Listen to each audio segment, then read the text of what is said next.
नमस्कार, आपके साथ मैं हूं समीर अब्बास। भारतवर्ष का नंबर 1 बुलेटिन आप देखने जा रहे हैं। मेरे साथ सुरभि शर्मा और गौरव अग्रवाल भी मौजूद हैं। शुरुआत अहम खबर से कर रहे हैं। झांसी और इसके आसपास के इलाकों में लगातार बारिश हो रही है। तेज बारिश के चलते देर रात एक पुलिया टूट गई।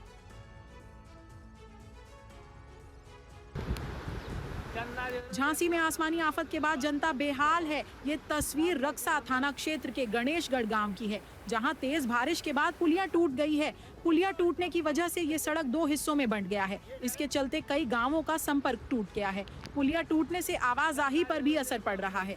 ग्रामीणों का कहना है कि काफी दिनों से पुल के नीचे से पानी बह रहा था। इसकी शिकायत प्रशासन से की थी, लेकिन कार्रवाई नहीं हुई। रात में तेज बारिश हुई तो अचानक ये पुलिया पानी के ज़्यादा बहाव से ढह गई है और इससे लगभग 3000 लोगों की जनसंख्या प्रभावित। शिवपुरी हाईवे से रामगढ़ और गणेशगढ़ को जोड़ती है डगरवा पंचायत में।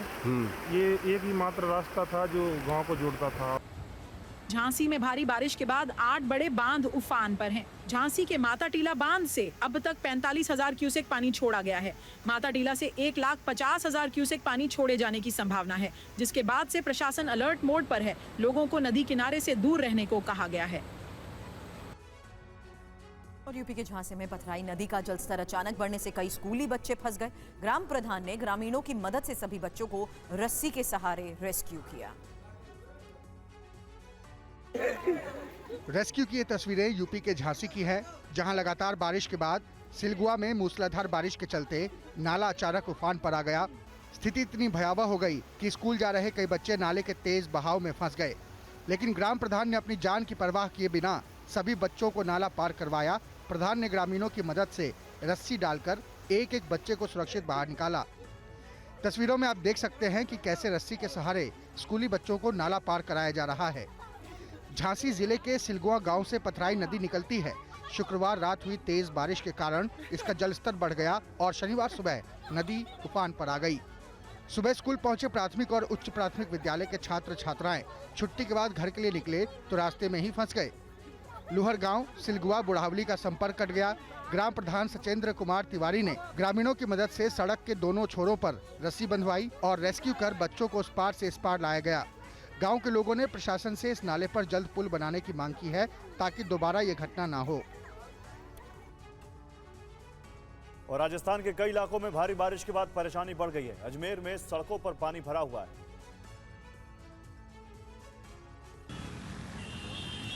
सड़क पर पानी ही पानी है। इन्हीं रास्तों से आने जाने की मजबूरी है। लोग गाड़ियों से गिर रहे हैं क्योंकि पानी से पता नहीं चल रहा है कि कहाँ रास्ता है, कहाँ गड्ढा है। लिहाजा लोग जान जोखिम में डालकर आ जा रहे हैं। देखिए ये दंपति को कैसे बीच सड़क पर अपनी स्कूटी से गिर गए। अब ये देखिए कैसे लोग आपस में चलते चलते गिर रहे हैं, जिन्हें लोग बचाते हुए दिखे। ये तस्वीरें हैं राजस्थान के अजमेर की, जहां सड़कों पर पानी बह रहा है। शहर में कोई जगह ऐसी नहीं बची है जहां पानी ना हो। देखिए लग्जरी गाड़ियां भी पानी के बीच से कैसे गुजर रही हैं। लगातार बारिश की वजह से सड़कें झील बन गई हैं। लोगों का आना जाना मुश्किल हो गया है। पानी की रफ्तार डरावनी है क्योंकि फिसले नहीं कि गिरना तय है। इधर पूर्वी बंगाल में भी तेज बारिश हो रही है। बारिश की वजह जनजीवन अस्त व्यस्त हो गया है। 2 दिनों से लगातार बारिश की वजह से कई नदियां उफान पर हैं। लोगों का घरों से निकलना मुश्किल हो गया है। ये तस्वीरें बीरभूम की है। वहीं घाटल सहित पश्चिम बंगाल के मेदिनीपुर जिले भी काफी बारिश हो रही है।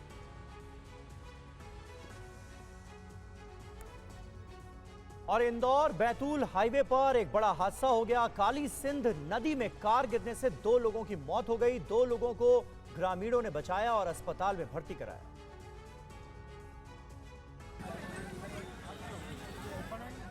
हादसे की ये तस्वीर देवास जिले की है, जहां इंदौर बैतूल नेशनल हाईवे पर काली सिंध नदी पर बनी पुलिया से एक कार नदी में गिर गई। हादसे के बाद वहां मौजूद लोगों ने बचाने की कोशिश की। ग्रामीणों ने कार का शीशा तोड़कर 2 लोगों को बचा लिया और पास के अस्पताल में भर्ती कराया, जिनका इलाज किया जा रहा है। इस हादसे में 2 लोगों की मौके पर ही मौत हो गई। जब ये हादसा हुआ तब कार में 4 लोग सवार थे। आगे बैठे 2 लोगों ने सीट बेल्ट लगाई थी, जिससे वो बाहर नहीं निकल सके और पानी में डूब गए। पीछे बैठे 2 लोगों को कांच तोड़कर ग्रामीणों ने सुरक्षित बाहर निकाला।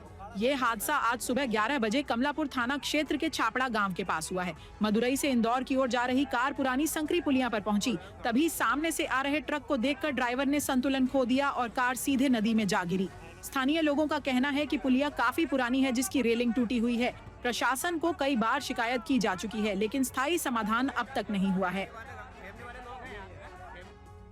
और महाराष्ट्र के पुणे में एक युवक झरने के तेज बहाव में फंस गया, लेकिन वहां मौजूद लोगों ने बड़ी ही होशियारी से कैसे उसकी जान बचाई, इस रिपोर्ट में देखिए।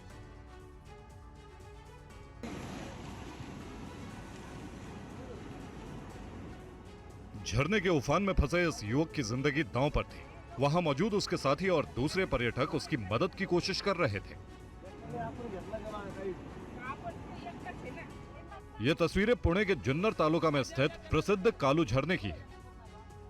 यहाँ हैदराबाद से आए एक पर्यटक का पैर फिसल गया और वो कालू नदी के तेज प्रभाव में बहते हुए सैकड़ों फीट गहरी खाई के किनारे पर फंस गया। इसके बाद वहां मौजूद पर्यटकों ने बेहद सतर्कता से रेस्क्यू ऑपरेशन चलाया।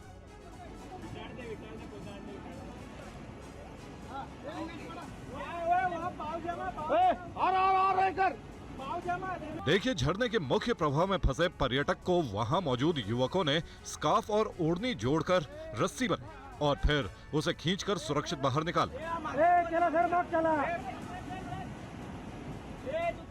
जब उनकी मेहनत रंग लाई तो वे खुशी से झूम उठे।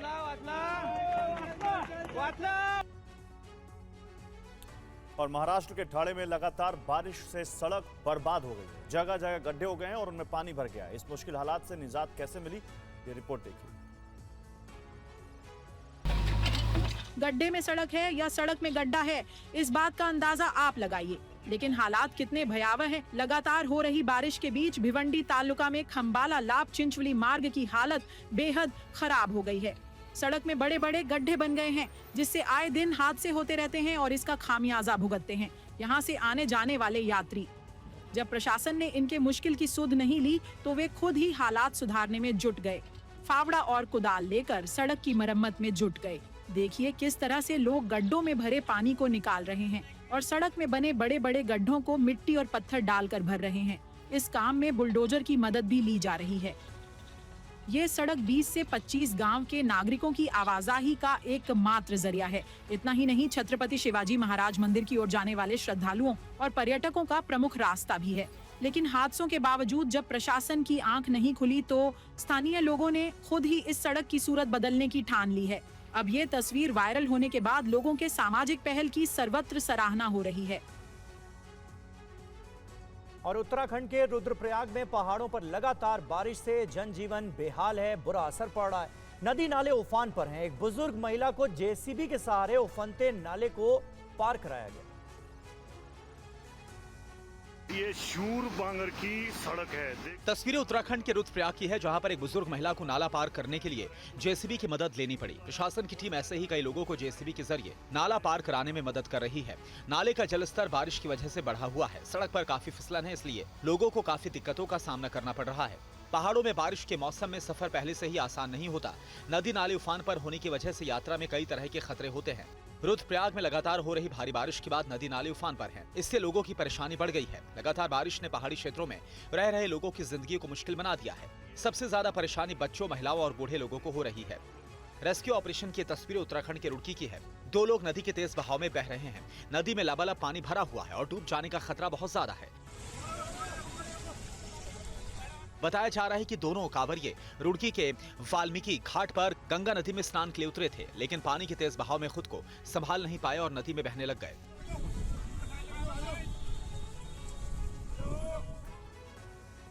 और पटना में वकील की गोली मारकर हत्या। इस वक्त एक बड़ी खबर आ रही है। जितेंद्र महतो नाम के वकील की हत्या को लेकर ये खबर है। घर लौटते वक्त बदमाशों ने गोली मारी। सीसीटीवी फुटेज के आधार पर हत्यारों की कैसे तलाश की जा रही है, फिलहाल आपको बता दें यही इस वक्त की बड़ी खबर आ रही है। और पटना में एक और ऐसी वारदात, हालांकि वकील की गोली मारकर हत्या को अंजाम क्यों दिया गया, इस पर पुलिस की जांच शुरू हो चुकी है। जितेंद्र महतो नाम बताया जा रहा है वकील का, जिनकी हत्या हुई है। घर लौटते वक्त बदमाशों ने गोली मारी।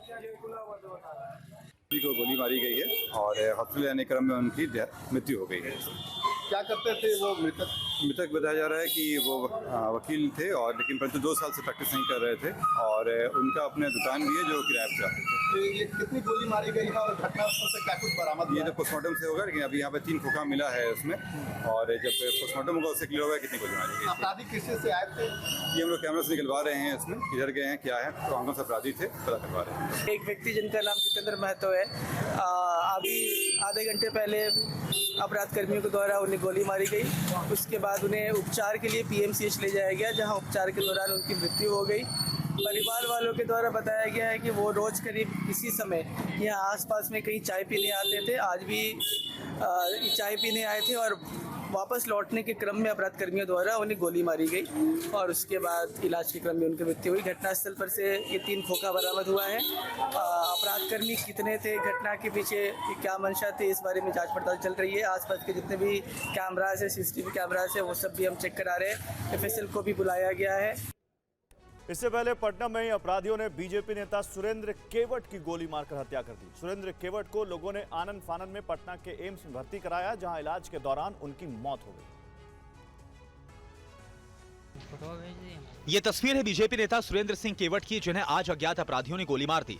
बताया जाता है कि पटना के पुनपुन के रहने वाले सुरेंद्र केवट खेती के साथ साथ अपने गाँव में चिकित्सा का काम भी किया करते थे।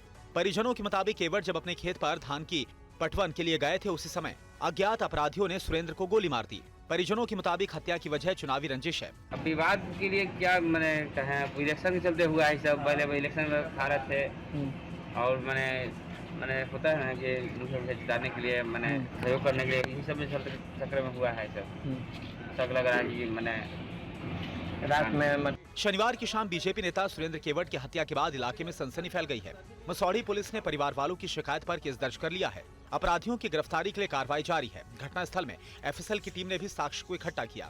बताया जाता है कि बाइक सवार अज्ञात बदमाशों ने उन्हें गोली मार दी। डीएसपी ने मामले की जांच की बात कही है। और अहम खबर है, छपरा में एक शिक्षक की दिन दहाड़े गोली मारकर हत्या कर दी गई। 2 नकाबपोश बदमाशों ने बीच बाजार में टीचर को गोली मार दी। गोलीबारी में एक और शख्स भी घायल हुआ है। पटना इन्हें रेफर किया गया है इलाज के लिए। मौके से पुलिस को 4 खोखे, 3 जिंदा कारतूस बरामद हुए हैं। छपरा के दरियापुर इलाके की ये वारदात है।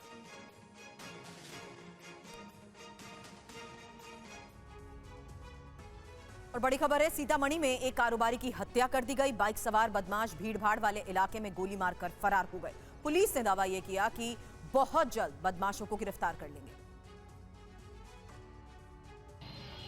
बिहार में बेखौफ अपराधी लगातार खूनी वारदात को अंजाम दे रहे हैं। अपराधियों में वर्दी का जरा भी खौफ नहीं है। सीतामढ़ी शहर के सबसे भीड़-भाड़ वाले इलाके में शनिवार रात बाइक सवार अपराधियों ने खूनी वारदात को अंजाम दिया। अपराधियों ने कारोबारी पुट्टू खान को गोली मार दी। खून से लथपथ पुट्टू खान को स्थानीय लोगों की मदद से एक निजी अस्पताल में भर्ती कराया गया, जहां डॉक्टरों ने उन्हें मृत घोषित कर दिया। इस घटना के बाद इलाके में सनसनी फैल गई है। लोगों में दहशत है। आक्रोशित लोगों ने पुलिस के खिलाफ जमकर नारेबाजी की। मौके पर पहुंचे सीतामढ़ी एसपी अमित रंजन ने दावा किया है कि अपराधियों को जल्द गिरफ्तार कर लेंगे। सूचना मिली थी कि वसीम खान नाम के एक व्यक्ति हैं, जिनको अज्ञात अपराध कर्मी द्वारा गोली मार दिया गया है। तत्काल जो है पुलिस यहाँ पहुंची, उनको इलाज के लिए भेजा गया है। अभी वो इलाजरत है। हम लोग सीसीटीवी एक्सेट्रा दिखा रहे हैं और जल्द से जल्द उसमें हम लोग उनकी गिरफ्तारी सुनिश्चित करेंगे। और जो टीम्स हैं हमारी, हम लोगों ने 3 टीमें लगा दी हैं और सभी इस पे काम कर रही हैं। बिहार में बेलगाम होते अपराधियों को रोकने में पुलिस नाकाम रही है। अपराधी राह चलते लोगों को गोली मारकर फरार हो जाते हैं। प्रशासन हत्या की वारदात को रोकने में नाकाम है। उधर मध्य प्रदेश के हरदा में करणी सेना के कार्यकर्ताओं ने हिंसक प्रदर्शन किया। पुलिस ने आंसू गैस के गोले छोड़े और लाठीचार्ज किया। पुलिस ने कई लोगों को गिरफ्तार किया है। मध्य प्रदेश के हरदा में प्रदर्शन कर रहे ये करणी सेना के कार्यकर्ता हैं। चक्का जाम कर प्रदर्शन कर रहे इन कार्यकर्ताओं हटाने के लिए पुलिस को काफी मशक्कत करनी पड़ी। प्रदर्शन कर रहे इन कार्यकर्ताओं को जब पुलिस ने हटाने की कोशिश की तो ये उत्तेजित हो गए। हालात पर काबू पाने के लिए पुलिस ने आंसू गैस के गोले छोड़े और वाटर कैनन का इस्तेमाल किया। इस दौरान कुछ गाड़ियों में तोड़फोड़ भी की गई। पुलिस ने करणी सेना के कार्यकर्ताओं पर लाठीचार्ज भी किया। आप देख सकते हैं कि पुलिस कैसे लाठियां भांज रही है। एक एम्बुलेंस आ रही थी, एम्बुलेंस भी नहीं जा पाई थी बिकॉज इन्होंने मेन रोड पे जाम कर दिया था। अनाउंसमेंट करने के बाद सबसे पहले हमने एकदम मिनिमम फोर्स जो वाटर कैनन्स होते हैं हमने यूज़ करे, क्रिटिकल सर्विसेज इंश्योर रहे, पब्लिक को परेशानी ना हो, तो मिनिमम फोर्स यूज़ करके इन लोगों को हटाया गया। बताया जा रहा है कि हाल ही में हरदा थाने के सामने करनी सेना के कार्यकर्ताओं और जिला अध्यक्ष पर लाठीचार्ज किया था, जिसके बाद इनकी गिरफ्तारी भी हुई थी। पुलिस कार्रवाई के विरोध में आज करनी सेना और राजपूत समाज के लोगों ने खंडवा बाईपास पर चक्का जाम कर प्रदर्शन किया। और यूपी के अलीगढ़ में सुकमा कंपनी के सफाई कर्मचारियों ने वेतन कटौती के विरोध में प्रदर्शन किया। नगर स्वास्थ्य अधिकारी जब समझाने पहुंचे तो कर्मचारियों ने उनसे हाथापाई की और हमला कर दिया। सड़क पर दौड़ते ये शख्स कोई और नहीं, स्वास्थ्य अधिकारी मुकेश कुमार हैं और इनके पीछे भागते लोग स्वास्थ्य कर्मचारी हैं। आप सोच रहे होंगे कि आखिर स्वास्थ्य अधिकारी के पीछे ये कर्मचारी क्यों भाग रहे हैं, तो आइए हम आपको इसी पूरी डिटेल बताते हैं। दरअसल अलीगढ़ के सासनी गेट पर सुकमा कंपनी के स्वास्थ्य कर्मचारी प्रदर्शन कर रहे थे। सड़क पर कर्मचारियों की भीड़ जमा होते देख नगर स्वास्थ्य अधिकारी मुकेश कुमार उन्हें समझाने के लिए मौके पर पहुंचे, लेकिन गुस्साए स्वास्थ्य कर्मचारियों ने उनकी कोई बात नहीं सुनी, उल्टा उनसे हाथापाई पर उतर आए। लोगों के गुस्से से बचने के लिए मुकेश कुमार भागने लगे। इस दौरान वे सड़क पर गिर भी गए। स्वास्थ्य अधिकारी पर हमले को लेकर नगर निगम लोक कल्याण संघ ने स्वास्थ्य कर्मचारियों पर केस दर्ज करवाने की बात कही है। भीड़ ने उनके ऊपर हमला कर दिया, उसमें 3-4 लोग थे, उन्होंने मारपीट की। किसी तरीके नगर स्वास्थ्य अधिकारी ने अपनी भागकर जान बचाई, उनके ऊपर जानलेवा हमला हुआ। इसमें हम लोगों ने सासनी गेट थाने में कोतवाली में FIR के लिए कराई है। महाराष्ट्र के बीड़ में दबंगों ने एक उप सरपंच की जमकर पिटाई की। पिटाई का वीडियो वायरल होने के बाद गांव के लोगों में आक्रोश है।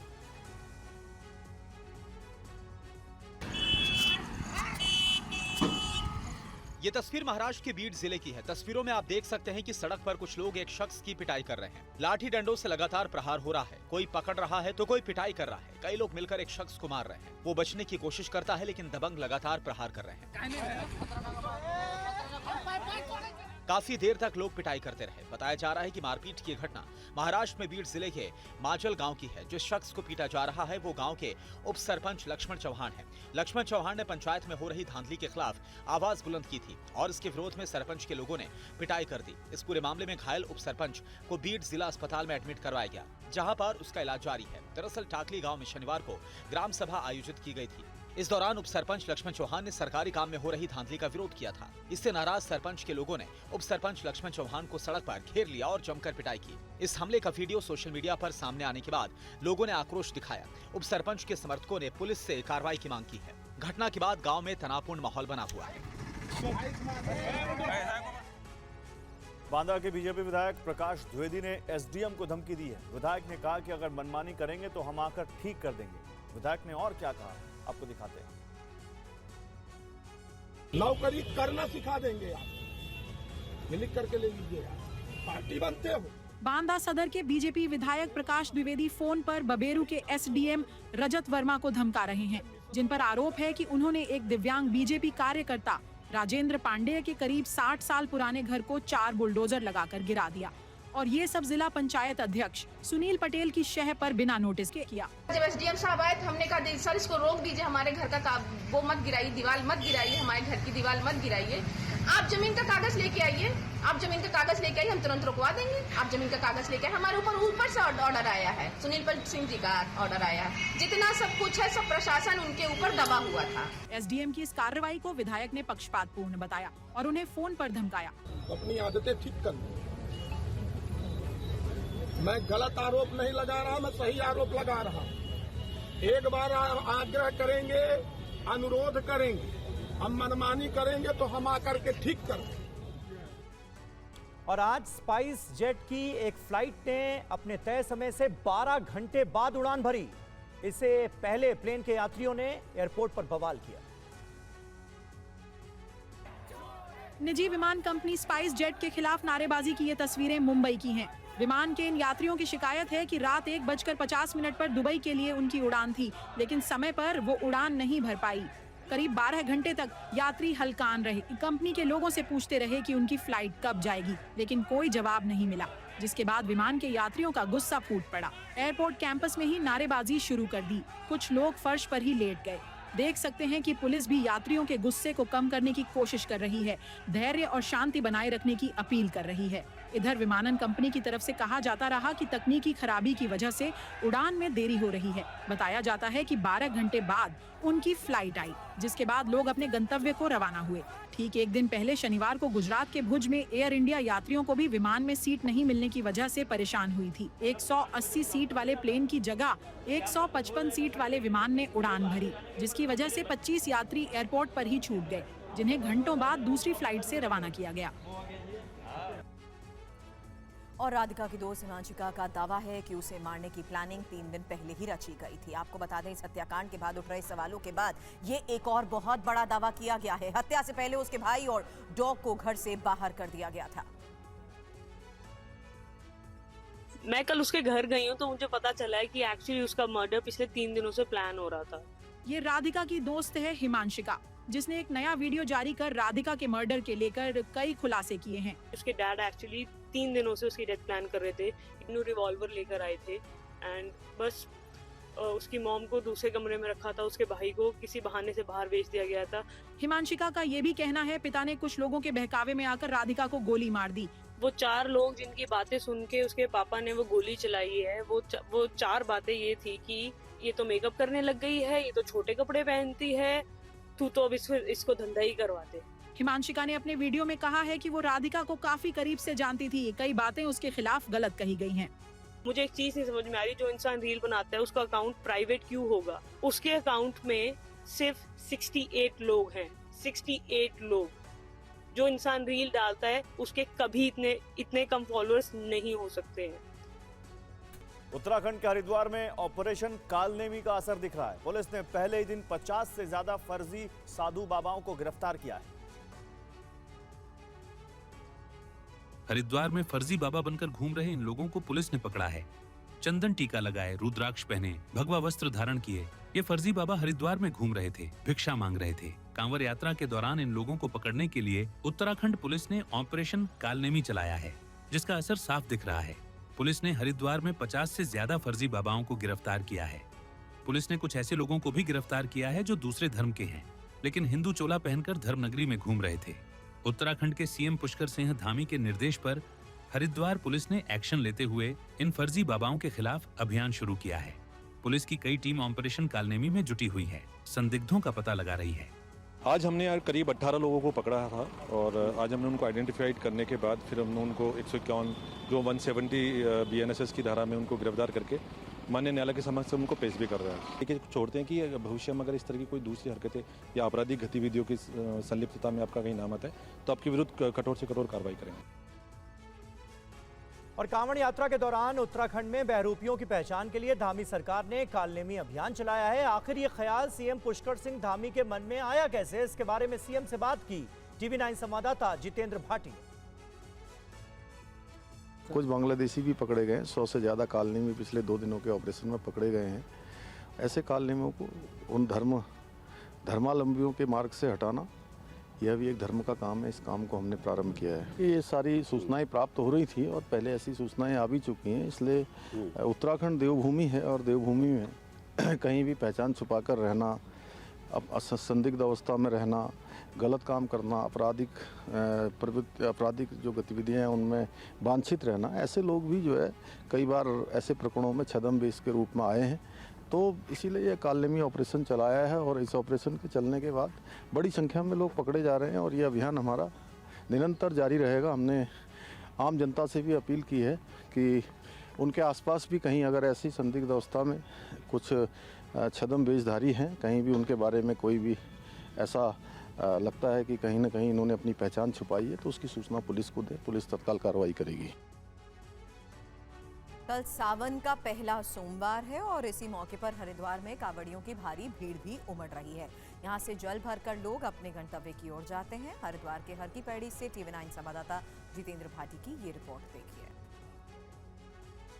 तो सावन के महीने का तीसरा दिन है और बाबा भोले की नगरी में आपका स्वागत है। हम इस मौजूद हैं हरिद्वार में। सामने देखिए आप ब्रह्मकुंड है और हर की पैड़ी है। यहाँ पर जहाँ भी आपकी नज़र जाएगी हर तरफ आपको केवल और केवल श्रद्धालु और कांवड़िए नज़र आएंगे, जो कि पहले यहाँ पर आके माँ गंगा में आचमन करते हैं, बाबा भोले की भक्ति की डुबकी लगाते हैं, फिर यहाँ से जल लेकर अपने अपने गंतव्य स्थानों की तरफ जाते हैं। और देखिए आज रविवार है लेकिन कल सावन का पहला सोमवार है, तो कल यहाँ पर उम्मीद की जा रही है कि कई गुना ज़्यादा जो भीड़ है वो आपको श्रद्धालुओं की यहाँ पर नज़र आएगी। कावड़ मन्नत के लिए, शादी के लिए, शादी करनी है। हाँ, और बाहर भी जाना है, इसलिए बाबा ने बुलाया, हम चले। बाबा ने बुलाया, आप चले। हाँ जी, हाँ जी। आया तो देखिए सबकी अलग अलग मन्नतें हैं, सबकी अपनी अलग अलग आस्था है। बाबा भोले की नगरी में यहाँ पर पहुँच रहे हैं और यहाँ पर ये पवित्र डुबकी लगाकर यहाँ पर यहीं से जल लेकर अपने अपने गंतव्य स्थानों की ओर जा रहे हैं। उधर अमरनाथ यात्रा भी जारी है और इस दौरान जम्मू श्रीनगर नेशनल हाईवे पर एक बड़ा हादसा हो गया। यात्रा के काफिले में शामिल 3 बसों में टक्कर हो गई, जिसमें 10 से ज्यादा श्रद्धालु घायल हो गए। अमरनाथ यात्रा के काफिले में शामिल 3 बसों की आपस में टक्कर हो गई।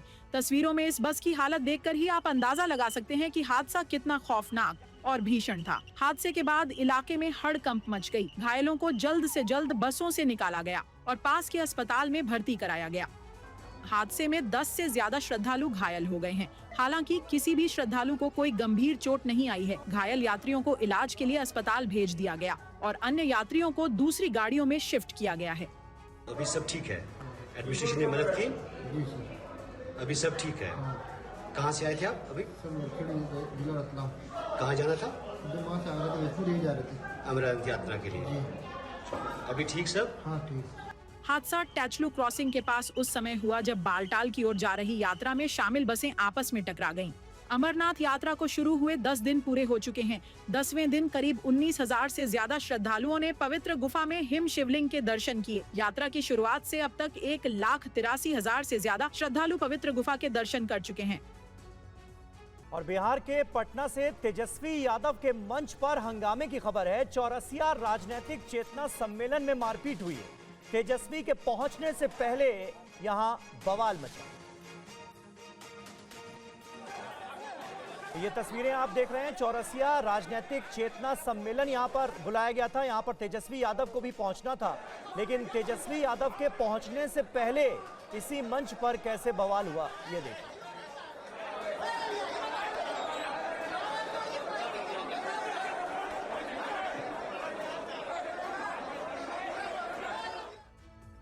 जम्मू कश्मीर में आतंकवाद से पीड़ित लोगों को नौकरी की पहल। आपको बता दें एलजी मनोज सिन्हा ने बारामूला में 40 लोगों को नियुक्ति पत्र दिए हैं। आतंकवाद से पीड़ित लोगों को नौकरी मिली है।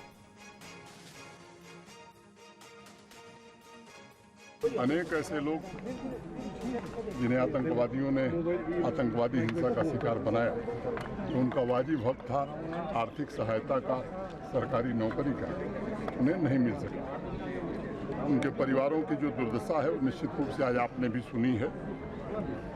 उसके बाद प्रशासन के वरिष्ठ अधिकारियों के साथ बैठ करके इस पर विचार किया गया और एक फैसला किया गया कि उन्हें सरकारी नौकरी जो एलिजिबल हैं उन्हें दी जाएगी।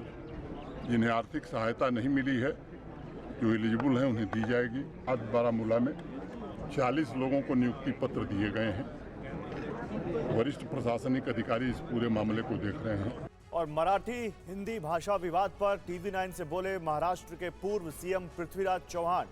मराठी भाषा के नाम पर किसी से मारपीट करना गलत है, किसी से जबरन मराठी बुलवाना भी गलत है, ये कहा है महाराष्ट्र के पूर्व मुख्यमंत्री और कांग्रेस के वरिष्ठ नेता पृथ्वीराज चौहान ने। उन्होंने कहा कि मराठी अस्मिता नहीं, वोट बैंक के लिए क्रेडिट लेने की होड़ है। बीएमसी चुनाव जीतने के लिए ये बीजेपी का हथकंडा है, ये भी कहा पृथ्वीराज चौहान ने। ना हुई मीरा रोड में एक राजस्थानी व्यापारी को थप्पड़ मारा गया मराठी को लेकर। यहाँ पर विरार में भी एक घटना हुई, ऑटो वाले की पिटाई हुई। तो इस पर कांग्रेस का क्या? देखो, मैंने कहा कि कांग्रेस पार्टी को इस तरह की कानून हाथ में लेना कतई मंजूर नहीं है। और देश का संविधान है, देश का कानून है, मुख्यमंत्री गृह मंत्री भी है। अगर ये सारी जो चीज़ें घट रही हैं वो अगर मुख्यमंत्री के आशीर्वाद से घट रही है तो अलग बात है।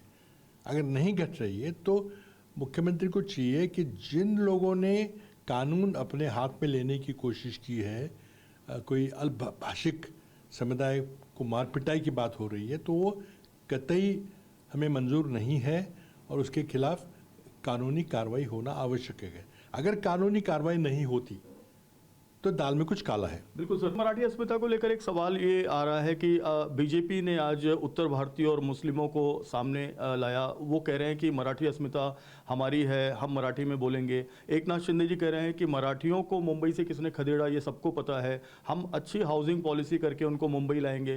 तो क्रेडिट लेने की कहीं ना कहीं होड़ है, क्योंकि एकनाथ शिंदे भी क्रेडिट ले रहे हैं, प्रताप सरनाइक उनके नेता वहाँ पर गए, बीजेपी भी आ गई है, एमएनएस और शिवसेना तो है ही है। देखिए, क्रेडिट लेने की बात नहीं है, वोट लेने की बात है। ये जो चुनाव आ रहा है बहुत अहम चुनाव है और मुंबई पे किसकी सत्ता चलेगी वो तय होगा इस चुनाव में। अब कब सरकार चुनाव कराती है वो अलग बात है, लेकिन बीजेपी महाराष्ट्र का चुनाव तो जीती है, विधानसभा का। लोकसभा में तो बुरी तरह से हार गए थे वो, लेकिन जब तक देवेंद्र फडणवीस भाजपा के नेता मुंबई नहीं जीतते तब तक महाराष्ट्र की जीत पूरी नहीं है।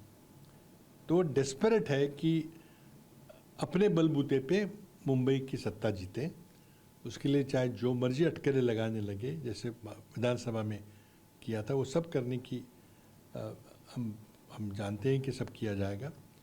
लेकिन मुंबई का चुनाव तो अहम है, इसलिए जो भी मराठी आदमी एकदम याद आ रहा है अभी सबको, वो वोट के लिए आ रहा है। तो महाराष्ट्र में मराठी भाषा को लेकर छिड़ा विवाद अब और तेज हो गया है। इसको देखते हुए बीजेपी ने नई पहल शुरू की है और मुंबई में मराठी सिखाने के लिए फ्री कक्षाएं चला रही है। ऐसे नॉर्थ इंडियन को मराठी सिखाएंगे जो रहते तो मुंबई में हैं लेकिन उन्हें मराठी नहीं आती, और यही वजह है कि यहाँ पर एक क्लास शुरू की गई है मुंबई के सेंटा क्रूज और सायन में। और इस क्लास में जो मराठी टीचर हैं वो जिनको मराठी नहीं आती ठीक से, उन्हें स्वर, व्यंजन और मराठी वर्ग यानी मराठी की कक्षा लगाकर मराठी भाषा की जानकारी दे रहे हैं। मेरा नाम जयप्रकाश सिंह है, यानी कि माझा नाव जयप्रकाश सिंह आहे, मैं पत्रकार हूं यानी मी पत्रकार आहे। ऐसे हिंदी और मराठी दोनों भाषाओं में उन्हें समझाया जा रहा है ताकि आसानी से वो समझे। ये जो आपके स्टूडेंट्स हैं अभी यहाँ पर आए हैं, इनमें ज़्यादातर उत्तर प्रदेश या फिर नॉर्थ के हैं, तो इनको क्या दिक्कत फेस करने में आ रही है अभी? वो बोल सकते हैं लेकिन अभी बुक से नहीं पढ़ सकते ज़्यादा। मेरा कहना है कि वो बातचीत लोगों से करेंगे तो वो ज़्यादा बेहतर है कि वो बोल सकते हैं। अमेरिका में भारत के 8 मोस्ट वांटेड अपराधी गिरफ्तार किए गए हैं। इसमें एनआईए की मोस्ट वांटेड लिस्ट में शामिल आतंकी पवित्र सिंह भी शामिल है। भारत से फरार होकर अमेरिका में छिपे गैंगस्टर और खालिस्तानी आतंकियों के खिलाफ अमेरिकी जांच एजेंसी FBI ने बड़ी कार्रवाई की है और कैलिफोर्निया के सैन जोक्विन काउंटी में छापेमारी के दौरान भारतीय मूल के 8 आरोपियों को गिरफ्तार किया है। इसमें एनआईए का मोस्ट वांटेड पवित्र सिंह बाटला, किडनैपिंग, टॉर्चर और हथियारों की तस्करी में शामिल दिलप्रीत सिंह, संगठित अपराध, गवाह को धमकाने और आतंकी गतिविधियों में शामिल अर्शप्रीत सिंह, अवैध हथियार और कई गैंगवार में शामिल अमृतपाल सिंह, किडनैपिंग, टॉर्चर और कई आपराधिक साजिशों में शामिल गुरताज सिंह, हिंसा और हथियार तस्करी में शामिल मनप्रीत रंधावा, आतंकी गतिविधियों और गैर कानूनी हथियार रखने में शामिल सरबजीत सिंह और गैंग से जुड़े अपराध, किडनैपिंग, टॉर्चर का आरोपी विशाल शामिल है। FBI ने आरोपियों को पकड़ने के लिए ऑपरेशन समर हीट चलाया था, जिसका मकसद खालिस्तानी नेटवर्क को तोड़ना, भारत के मोस्ट वांटेड आतंकियों को पकड़ना, अपहरण, टॉर्चर, मर्डर जैसे संगठित अपराध खत्म करना था। आरोपियों के पास से 5 पिस्तौल, 1 असॉल्ट राइफल और $15,000 भी जब्त किए गए हैं। और पिछले 11 वर्षों में भारत के कुल ऊर्जा उत्पादन में रिन्यूएबल एनर्जी का हिस्सा 40% से ज्यादा हो गया है। 2025 के शुरुआती 6 महीनों में ही भारत ने रिन्यूएबल एनर्जी में रिकॉर्ड उत्पादन किया है। भारत ने पिछले 10 साल में ऊर्जा क्षेत्र में बड़ी उपलब्धि हासिल की है। मोदी सरकार ने खासतौर पर रिन्यूएबल एनर्जी को बढ़ावा देने की नीति पर काम किया है। रॉयटर्स ने सरकारी आंकड़ों के विश्लेषण के बाद बताया है कि 2022 के बाद भारत ने साल 2025 के शुरुआती 6 महीनों में सबसे तेज गति से रिन्यूएबल एनर्जी का उत्पादन किया है। जनवरी से जून 2025 के बीच भारत का रिन्यूएबल ऊर्जा उत्पादन 24.4% बढ़कर 134.43 बिलियन किलोवाट घंटे हो गया। पन बिजली के अलावा जून में रिन्यूएबल ऊर्जा उत्पादन में 17% की बढ़ोतरी हुई। भारत में इस वर्ष 32 गीगावाट रिन्यूएबल ऊर्जा क्षमता जुड़ने की उम्मीद है, जो 2024 में 28 गीगावाट थी। 2024 में 28 गीगावाट का लक्ष्य था। सरकारी आंकड़ों के मुताबिक भारत ने मई तक के 5 महीनों में पवन और सौर ऊर्जा की क्षमता में 16.3 गीगावाट की वृद्धि कर ली है। भारत का मौजूदा रिन्यूएबल ऊर्जा उत्पादन 235.6 गीगावाट है। सरकार का लक्ष्य 2030 तक इससे बढ़ाकर 500 गीगावाट करने का है। S&P के मुताबिक भारत इस लक्ष्य को हासिल करने में सक्षम है, लेकिन इसके लिए ग्रिड मॉडर्नाइजेशन और एनर्जी स्टोरेज पर निवेश करने की जरूरत है। और अब खबर भारतीय इंजीनियरिंग की एक और बेमिसाल रेल प्रोजेक्ट की, जो मिजोरम में साकार हुआ है। राजधानी आइजोल तक अब ट्रेन की सीटी सुनाई पड़ेगी। बहुत जल्द प्रधानमंत्री नरेंद्र मोदी इस रूट का उद्घाटन करने वाले हैं। इसके बाद ट्रेन के जरिए मिजोरम दिल्ली से जुड़ जाएगा। हालांकि इस प्रोजेक्ट को पूरा करना इतना आसान नहीं था, लेकिन कठिनाइयों को पार करते हुए इंजीनियर्स ने यह ड्रीम प्रोजेक्ट पूरा कर दिया। इससे पहले जम्मू कश्मीर में चिनाब रेल पुल बनाकर भारतीय इंजीनियरिंग अपना लोहा मनवा चुकी है। हमारे संवाददाता कुमार कुंदन ने मिजोरम में ग्राउंड जीरो से आपके लिए यह रिपोर्ट भेजी।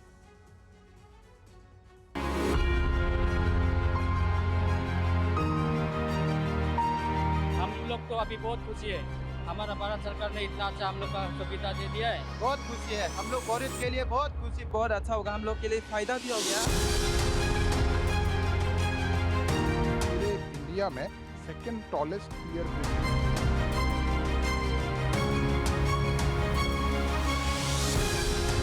इसके ट्रेन की जो रफ्तार है, जो ट्रैक की रफ्तार है, वो 100 किलोमीटर तक डिजाइन की गई है। मिजोरम टू दिल्ली का रेल सफर अब सपना नहीं होगा। आजादी के बाद पहली बार राजधानी आइजोल में ट्रेन की सीटी सुनाई पड़ी, यानी मिजोरम भी अब भारतीय रेल के नक्शे में शामिल हो गया है। पूर्वोत्तर के 8 राज्यों में 3 राज्य असम, अरुणाचल प्रदेश और त्रिपुरा पहले से रेल नेटवर्क का हिस्सा है। अब चौथा स्टेट मिजोरम बना है। इस वक्त अगर हम मिजोरम की बात करें तो सिलचर से बैराबी, जिस स्टेशन पर मैं खड़ा हूँ, यहाँ तक एक पैसेंजर ट्रेन डेली आती है।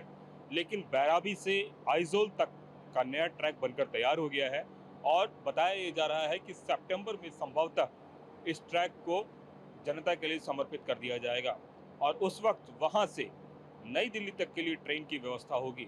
तो इससे आप अंदाजा लगा सकते हैं कि एक बड़ी आबादी को नई सौगात मिलने जा रही है। ये वो सौगात है जिसका इंतजार उन्हें आजादी के बाद से था। अभी तक आइजोल जाने के 2 ही विकल्प थे, पहला हवाई मार्ग तो दूसरा सड़क मार्ग। लेकिन अब लोगों के पास रेल मार्ग का भी विकल्प होगा। अभी सड़क के जरिए असम के सिलचर से आइजोल आने में 8 से 10 घंटे का वक्त लगता है, लेकिन ट्रेन से यही दूरी 3 घंटे में पूरी हो जाएगी। यहाँ की बड़ी आबादी ऐसी है जिसने अभी तक ट्रेन को देखा नहीं था। एक बात बताएं कि कितनी खुशी है आप लोगों को? हम लोग तो अभी बहुत खुशी है। हमारा भारत सरकार ने इतना अच्छा हम लोग का सुविधा दे दिया है। हम लोग इसीलिए बहुत भारत सरकार का धन्यवाद बोलने के लिए चाहता हूँ। हम लोग अभी पहले में भी इधर मेरे गांव में कोई ट्रेन भी नहीं, कुछ भी नहीं, पहले रास्ता भी नहीं, लेकिन रेलवे लोग आके अभी रास्ता भी हुआ, गाड़ी का रास्ता भी हुआ। बहुत खुशी है, हम लोग गौरव के लिए बहुत खुशी, बहुत अच्छा रास्ता मिला है, हम लोग बहुत खुशी। अभी ये ट्रेन लॉस हो गया, अभी बहुत अच्छा होगा, हम लोग के लिए फायदा भी हो गया। हालांकि आइजोल तक ट्रेन पहुंचाना आसान नहीं था, इसमें बरसों लगे, तब जाकर ये ख्वाब पूरा हुआ। 2008 में आइजोल तक ट्रेन पहुंचाने की परिकल्पना की गई, लेकिन काम को रफ्तार 2014 में मिली, जब बैरवी साइरंग रेल प्रोजेक्ट की आधारशिला प्रधानमंत्री नरेंद्र मोदी ने 29 नवंबर 2014 में रखी। करीब 5022 करोड़ की लागत से बने इस प्रोजेक्ट में 4 रेलवे स्टेशन हैं, जो आने वाले समय में मिजोरम के लिए लाइफलाइन का काम करेंगे। ये जो ब्रिज है साइरंग स्टेशन के पास, ये ब्रिज नंबर 196 या फिर ब्रिज नंबर 144 भी हम लोग कहते हैं। इसकी सबसे खासियत है कि ये पूरे इंडिया में सेकंड टॉलेस्ट पियर ब्रिज है। जैसे कि आप देख सकते हो, ये जो इसका टॉलेस्ट पियर है, जो नीचे से लेकर ऊपर तक, ये कुल 114 मीटर इसकी हाइट है, जिसमें से 101 मीटर है ये ग्राउंड लेवल से यहाँ तक, और उसके नीचे और 13 मीटर है। तो टोटल 114 मीटर का ये पियर है, जो कि पूरे भारत में ये सबसे सेकंड टॉलेस्ट पियर ब्रिज है। ब्रिज काफी चैलेंजिंग रहा है इसका कंस्ट्रक्शन। जैसे कि हम देख सकते हैं कि इतना हाइट पे जो ब्रिज बनाना ये आसान नहीं है, और जो यहाँ की भौगोलिक परिस्थिति भी रहती है, लैंडस्लाइड वगैरह की समस्या भी रहती है। तो इन समस्याओं के बीच में आप देख सकते हैं कंस्ट्रक्शन करने के लिए किस प्रकार से सबसे पहले तो यहाँ पे पूरा एक रोड बनाना पड़ा था, जो कंस्ट्रक्ट करने के लिए पहले तो ये रोड बना के नीचे का एरिया क्लियर करना पड़ा था। और यहाँ पे आप देख सकते हो कि प्रोटेक्शन के वर्क्स के लिए भी ये पूरा का पूरा पहले पूरे एरिया को प्रोटेक्ट करना पड़ा है और उसके बाद फिर ये काम करना पड़ा है। तो इन चैलेंजेस को फेस करते हुए ये ब्रिज बनाया गया है। पिछले महीने जम्मू श्रीनगर रूट को ट्रेन से जोड़कर भारतीय इंजीनियरिंग ने बेमिसाल उदाहरण को पेश किया था। कठिनाइयों से भरे इस रूट में चुनाव जैसे दुनिया के सबसे ऊंचे रेलवे पुल को तैयार किया गया था। वैसी ही कठिनाई मिजोरम को रेल लाइन से जोड़ने में आई, लेकिन भारतीय इंजीनियर्स ने अपनी काबिलियत के दम पर यह ख्वाब पूरा कर लिया। पहाड़ी इलाके में कई जगहों पर ब्रिज का निर्माण किया गया। बुलसांग साइरंग स्टेशन के बीच ब्रिज नंबर 144 इस प्रोजेक्ट का सबसे ऊंचा रेल ब्रिज है, जिसकी ऊंचाई 104 मीटर है, यानी कुतुब मीनार से ये पुल 32 मीटर ऊंचा है। पूरे नेटवर्क में छोटे बड़े 154 पुल और 48 छोटी बड़ी टनल्स हैं। 51 किलोमीटर लंबे इस रूट पर 110 किलोमीटर प्रति घंटे की रफ्तार से ट्रेनें दौड़ सकती हैं। जिस ब्रिज पे अभी मैं खड़ा हूँ, इस ब्रिज को ये सारंग रेलवे स्टेशन के पास है और ये आइजोल के बिल्कुल भी पास है। और अगर दूसरे इलाकों की हम बात करें तो टेरेन देखें कितना टफ टेरेन है। इस टफ टेरेन में इस ब्रिज को बनाना एक तरह से कह सकते हैं कि जिसको सामान्य बोलचाल की भाषा में बोले तो नेक्स्ट टू इम्पॉसिबल वाली बात थी। इस ब्रिज को बनाकर तैयार किया गया और इस ब्रिज को इस तरीके से बनाया गया है कि इस पे ट्रेन की जो रफ्तार है, जो ट्रैक की रफ्तार है, वो 100 किलोमीटर तक डिजाइन की गई है। भौगोलिक चुनौतियों और सेस्मिक जोन 5 में होने के बावजूद इस रूट की मजबूती 100 सालों से ज्यादा टिकाऊ मानी गई है। इसका डिजाइन IIT कानपुर और IIT गुवाहाटी के सहयोग से किया गया है। ये हमारा सायरंग स्टेशन है और ये टर्मिनल स्टेशन है।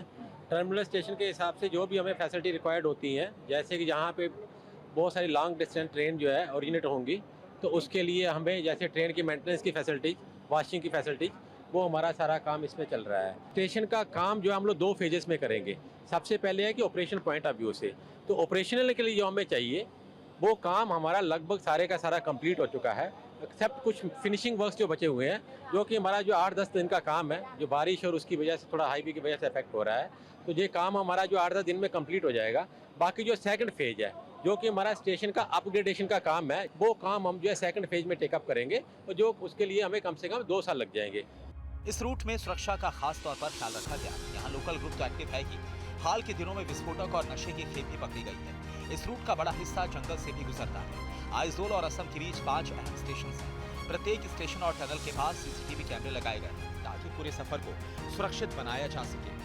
ये तो इलाका इनसे प्रभावित रहता है वैसे तो। सर सुरक्षा व्यवस्था एकदम तैयार है, कोई दिक्कत नहीं है। ठीक है, और बाकी जो ये रूट है ये बड़ा महत्वपूर्ण रूट है, बड़ा अच्छा काम होगा इस पर। ये जो हिस्सा हमारा है ये नॉर्थ ईस्ट का, ये दिल्ली से जुड़ा जाएगा, कनेक्ट हो जाएगा, ताकि इसमें जो है ना डेवलप्ड हो जाए। उसके लिए जो सुरक्षा है वो भी पर्याप्त है। पर्यटन के लिहाज से भी मिजोरम के लिए ट्रेन सेवा फायदा पहुंचाने वाली है। उम्मीद है कि दिल्ली से जुड़ने के बाद यहां पर आने वाले सैलानियों की संख्या बढ़ जाएगी। इस रेल लाइन को शुरू करने की हरी झंडी पिछले महीने ही मिल चुकी है। प्रधानमंत्री नरेंद्र मोदी कुछ महीनों में इसका शुभारंभ कर सकते हैं और इसके बाद आम लोगों के लिए इस रूट को शुरू किया जाएगा। आइजोल में रेलवे ट्रैक तो पहुंच चुका है, लेकिन कोशिश उसको फिर यहाँ से आगे ले जाने की है। दरअसल आइजोल से अगर हम बात करें म्यांमार बॉर्डर की, तो लगभग 230 किलोमीटर का स्ट्रेच है और इस 230 किलोमीटर के स्ट्रेच के लिए भी फिजिबिलिटी टेस्ट रेलवे ने पूरा कर लिया है और इस टेस्ट के पूरा होने के बाद अब उसका DPR और तमाम तरह की चीज़ें तैयार की जा रही है। दरअसल जनसंख्या के लिहाज से देखें तो ये बहुत ज़्यादा महत्वपूर्ण नहीं है, लेकिन सामरिक दृष्टिकोण से यह स्ट्रेच आने वाले दिनों में काफ़ी महत्वपूर्ण होने वाला है। मिजोरम में अभी आइजोल तक ही रेलवे ट्रैक बना है। आने वाले समय में म्यांमार बॉर्डर तक इसके विस्तार की संभावना है। आइजोल से लगभग 232 किलोमीटर दूरी पर म्यांमार बॉर्डर है। सामरिक दृष्टि से देखें तो मिजोरम बांग्लादेश और म्यांमार की सीमा से लगा हुआ है। ऐसे में वहां पर रेल नेटवर्क होने से जरूरत पड़ने पर जरूरी सामान की सप्लाई मुमकिन हो पाएगी। आइजोल से कुमार कुंदर, TV9 भारतवर्ष।